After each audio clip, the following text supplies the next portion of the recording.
नमस्कार, जय माता दी। मैं हूं आपके अपनी लाइफ डिज़ाइनर आचार्य जीतू सिंह। हम बात कर रहे थे कि हिंदू कैलेंडर के हिसाब से जो महीने पड़ते हैं उनका ज्ञान होना भी आपके लिए बहुत ज़रूरी होता है। यानी हिंदू कैलेंडर ही बेसिकली हमारे लिए न्यू ईयर को निर्धारित होता है, हमारी सारी गतिविधियों को, हमारे रिचुअल्स को उस पर डिपेंड करता है सारा हिंदू कैलेंडर। अब आती है बात कि हर महीने की अपनी एक महत्वता। जैसे हमने पिछले महीने में बताया था कि ज्येष्ठ के महीने में ही श्री राम के साथ हनुमान का मिलन हुआ था, लेकिन उसका अगला महीना आषाढ़ महीना, आषाढ़ महीने का बहुत ही ज़्यादा महत्व होता है। इस महीने में कुछ ऐसी गतिविधियां होती हैं जिसके चलते आप अपने कर्मों को सुधार सकते हैं। इस महीने में कुछ ऐसे तप और दान किए जाते हैं जिसके चलते आप अपने जीवन के सारे कष्ट निकाल सकते हैं। ये महीना कुछ खास माना जाता है। हरिशयनी एकादशी भी इसी महीने में आती है, जब 4 महीने के लिए देव सोते हैं और उसके बाद जब उठते हैं तो तुलसी विवाह के साथ देव श्री हरि उठते हैं। लेकिन 4 महीने बहुत सारी गतिविधियां नहीं की जाती, यानी बहुत सारे काम नहीं किए जाते। पूजा पाठ के अलावा क्या बाकी सारे काम जैसे शादी विवाह ये सब करने चाहिए। ये सारी वीडियोस आप मेरी ज़रूर यूट्यूब चैनल पर देखिएगा। लेकिन हम आपको बता रहे कि ज्येष्ठ महीने के बाद जब ये आषाढ़ का महीना आता है, ये हिंदू कैलेंडर के हिसाब से 4th यानी चौथा महीना कहा जाता है। और इस महीने की मान्यता ये है कि इसे एक संधि यानी जोड़ने का महीना भी कहा जाता है, जुड़ाव का महीना भी कहा जाता है। और कामना पूर्ति तो इस महीने में होती ही है। जब हम अच्छे काम करेंगे, पूजा पाठ करेंगे, नियमित अपनी विधियां करेंगे, तो यकीन मानिए आपकी ज़िंदगी के अंदर बदलाव आना तो निश्चित है। लेकिन हम क्या करते हैं कि बहुत सारी चीज़ें ये समझते हुए, जानते हुए कि कब उसका इम्पैक्ट ज़्यादा होता है, इग्नोर कर देते हैं। यही इग्नोर नहीं आपने करना है।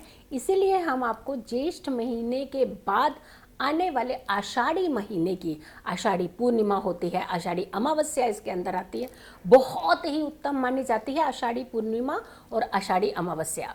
इसीलिए कहा जाता है कि जब आप सही समय पर कुछ विधियां करते हैं तो आप अपनी कामनाओं की पूर्ति भी कर सकते हैं। 25 जून से शुरू हुआ ये महीना 24 जुलाई तक जाता है। यानी अगर हम 1 तारीख से 1 तारीख तक जाते हैं वो इंग्लिश कैलेंडर है। लेकिन अगर हम बात करते हैं कि 25 जून से जो तिथियां स्टार्ट होगी, जो फर्स्ट तिथि, पहली तिथि स्टार्ट होती है, वो तिथियां अमावस्या या पूर्णिमा पर जाकर के जब खत्म होगी, उसे ही कहते हैं कंप्लीट हिंदू कैलेंडर का महीना। 24 जुलाई को ये महीना खत्म होगा, यानी आषाढ़ पूर्णिमा के साथ इस महीने का समापन होगा। और आषाढ़ी पूर्णिमा बहुत ही उत्तम पूर्णिमा होती है हर समस्याओं के समाधान पाने के लिए। मन बड़ा ज़्यादा विचलित है तो पूर्णिमा का उपाय करवाते हैं हम लोग। अगर आपको डिप्रेशन होता है तो पूर्णिमा का उपाय किया जाता है। कुछ बीमारियां लगातार आपके जीवन, जैसे कफ है, कोल्ड है, चेस्ट कंजेशन है, इसके लिए पूर्णिमा के उपाय बताए जाते हैं। महिलाओं को मासिक धर्म की जो प्रॉब्लम होती है, पीरियड्स की प्रॉब्लम होती है, इसीलिए हम आपको पूर्णिमा के उपाय बताते हैं, चंद्रमा के उपाय बताते हैं, क्योंकि बहुत सारी समस्याओं के समाधान पूर्णिमा और अमावस्या के टाइम पर होते हैं। लेकिन इस महीने की बात करते हैं तो आषाढ़ी पूर्णिमा के साथ इस महीने का समापन यानी कंप्लीट होगा ये महीना। और शास्त्रों में इसका बहुत ज़्यादा जिक्र है, क्योंकि ये दान और पुण्य का, तप का महीना भी कहा जाता है। जब श्रीहरि सोते हैं ना, तो उसमें कहा जाता है कि आपके शुभ कार्य वर्जित हैं, लेकिन दान, पूजा पाठ ये बहुत ज़्यादा बढ़ा देनी पड़ती है। पूरे साल का अगर आप अपने कर्म सुधारना चाहते हैं तो आषाढ़ी महीने में वो गतिविधियां, वो उपाय आप करना शुरू कर सकते हैं। और 4 महीने लगातार आप उन उपायों को कर सकते हैं। हम आपको बताएंगे आपको करना क्या है और किन चीज़ों का खास करके ध्यान रखना है। चंद्रमा जिस नक्षत्र में होता है उसी के नाम से बन जाता है महीना, हिंदू कैलेंडर का महीना। जैसे चंद्रमा की अगर हम बात कर रहे हैं तो चंद्रमा आषाढ़ महीने में पूर्वाषाढ़ा नक्षत्र और उत्तराषाढ़ा नक्षत्र में होते हैं। तो यानी जो उत्तराषाढ़ा नक्षत्र पूर्वाषाढ़ा नक्षत्र है, ये रिप्रेजेंट करता है हमारे आषाढ़ महीना, आषाढ़ी महीने इसलिए कहते हैं इसे। मान्यता है कि आषाढ़ महीने में अगर आप अध्ययन करते हैं, मेडिटेशन, बहुत सारे लोग होते हैं कि हम कहते हैं कि हमें सिद्धियां पानी है, हमें कुछ अलग करना है, हमारे पास एक खास एनर्जी होनी चाहिए। सबके लोगों का चेहरे का तेज अलग होता है, हमारा नहीं बनता। अगर हम करेंगे, क्या हमारे चेहरे पर भी वैसा एक सुकून और तेज आ सकता है? तो ये महीना, आषाढ़ का महीना, अध्ययन का महीना, मेडिटेशन का महीना, आपको तप साधना का महीना, आप आराम से शक्ति साधना कर सकते हैं इस महीने में। क्योंकि इस महीने में जो नवरात्रि आते हैं, गुप्त नवरात्रि, वो सिद्धियां पाने के नवरात्रि होते हैं। क्योंकि 2 गुप्त नवरात्रि होते हैं, लेकिन ये नवरात्रि, आषाढ़ी गुप्त नवरात्रि, आपके अपने जीवन के अंदर अपनी करेक्शन करने, जिसे हम कहते हैं कि अपने जीवन का पूरा correction, body, mind and soul का जो करेक्शन होता है, वो इसी महीने में किया जाता है। तो सोचिए, ये महीना अगर आप अपनी कुछ गतिविधियां अच्छी करते हैं तो पूरा साल आपका कितना ही उत्तम रह सकता है। फिर उसके बाद आती है कि आपको इस महीने में और चीज़ें क्या करनी चाहिए। अनुशासन, यानी आपने अपना एक सिस्टम तय करना है, और वो सिस्टम तय आपका शुरू सुबह से ही हो जाएगा और रात तक चलेगा। और फिर यूँ कहे कि अगर सूर्य उदय से सूर्य उदय तक, जब हम तिथियों की भी बात करते हैं तो हम कहते हैं कि सूर्य उदय से लेकर के सूर्य उदय तक। अगर हम व्रत की बात करते हैं तो हम कहते हैं सूर्य उदय से जो व्रत शुरू होता है वो दूसरे सूर्य उदय तक ही उसका समापन करना है। तो आपकी जो एक सिस्टम बनाना है, जो आपने एक तरीका फॉलो करना है, वो आपने सूर्य उदय से स्टार्ट लेकर के सूर्य उदय, मतलब पूरा 24 घंटे आ गया उसके अंदर। सिस्टम बनाइए कि कब उठना है, कब खाना है, कब सोना है, कब पढ़ना है, कब अपनी ज़िंदगी के कुछ इम्पॉर्टेंट काम करने हैं, कब आपको अपने जीवन के साथ साथ अपने परिवार के जीवन को बिल्कुल दुरुस्त और चुस्त रखना है, कब आपने ऐसी गतिविधियां करनी है जिसके चलते आप अपने जीवन की कुछ अच्छी चीज़ें कोलैबोरेट करते हुए उसे अपने जीवन में फिक्स करिए, उसे निर्धारित कीजिए, ताकि आप अगर आने वाला समय जो वो आपका बहुत ही सुकूनमय हो। साधु संत की बात जब करते हैं ना, तो इस महीने में खास साधना करते हैं, वो अध्ययन इस महीने में बहुत ज़्यादा करते हैं, और ख़ास करके वो एक चित्त होकर के भगवान की आराधना करते हैं।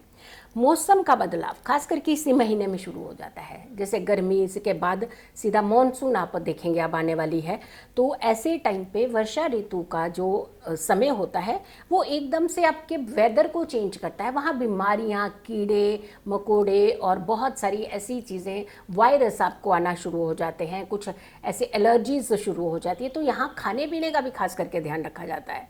इसीलिए यहाँ कहते हैं, यहाँ पे वाटरी फ्रूट जो होता है, जो पानी वाला जलीय फ्रूट, वो इस समय ज़्यादा खाया जाता है। वाटरमेलन आप कितना खाते हैं, खीरा कितना ज़्यादा खाते हैं, और इस समय मौसमी फ्रूट है ये चीज़ें ज़्यादा खाई जाती हैं, क्योंकि आपकी बॉडी के अंदर इनटेक जो है वो वाटर का ज़्यादा होना चाहिए, जिसके चलते जितना वाटर आउट होगा आपकी बॉडी के अंदर, उतने ही आपके टॉक्सिस जो हैं, बैड टॉक्सिस जो है वो रिमूव होते हैं, रिलीज होते हैं, जिसके चलते आपकी बॉडी जो है वो दुरुस्त रहती है। आपकी बॉडी के अंदर नेगेटिव एनर्जी थ्रो होती है और पॉजिटिव एनर्जी अंदर आती है। मंगल और सूर्य का प्रभाव इस महीने में ज़्यादा रहता है, इसलिए मांगलिक कार्य बंद होकर के मंगल आराधना करना चाहिए।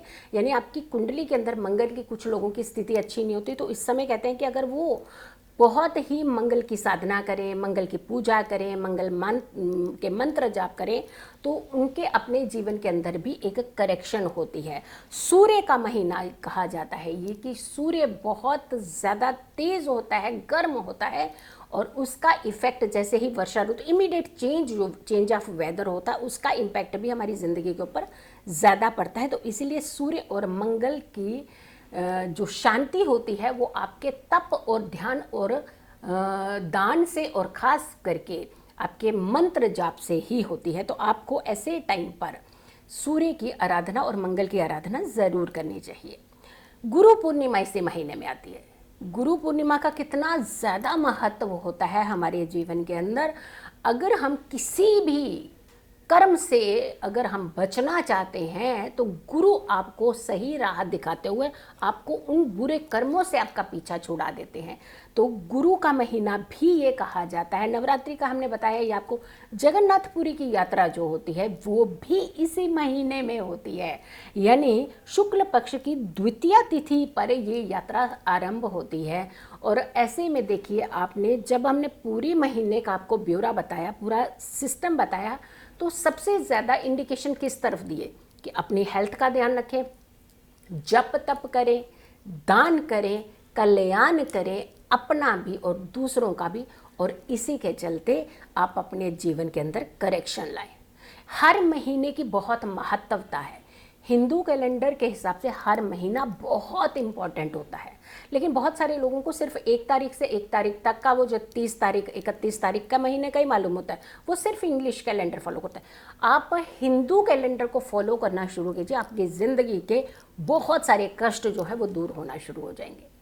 अगले महीने की भी बात करेंगे हम, लेकिन तब तक के लिए आप मुझे इजाज़त हो दीजिए। पर मेरे सभी वीडियोस को आप ज़रूर लाइक किया करें, शेयर करें, और साथ के साथ चैनल को सब्सक्राइब ज़रूर करें। ज्योतिष उपाय ही उपाय मात्र 1-1.5 मिनट का उपाय होता है, मेरा दूसरा चैनल है, इसे ज़रूर आप सब्सक्राइब करें, उसके सारे वीडियोस को लाइक करें, और ज़्यादा से ज़्यादा लोगों तक आपने इस आषाढ़ महीने की वीडियो को पहुँचाना है, ताकि ज़्यादा लोग इस सिस्टम को फॉलो करके अपनी ज़िंदगी को सुखमय बनाएं। जल्दी हाजिर होंगे एक अच्छी वीडियो के साथ, तब तक के लिए नमस्कार।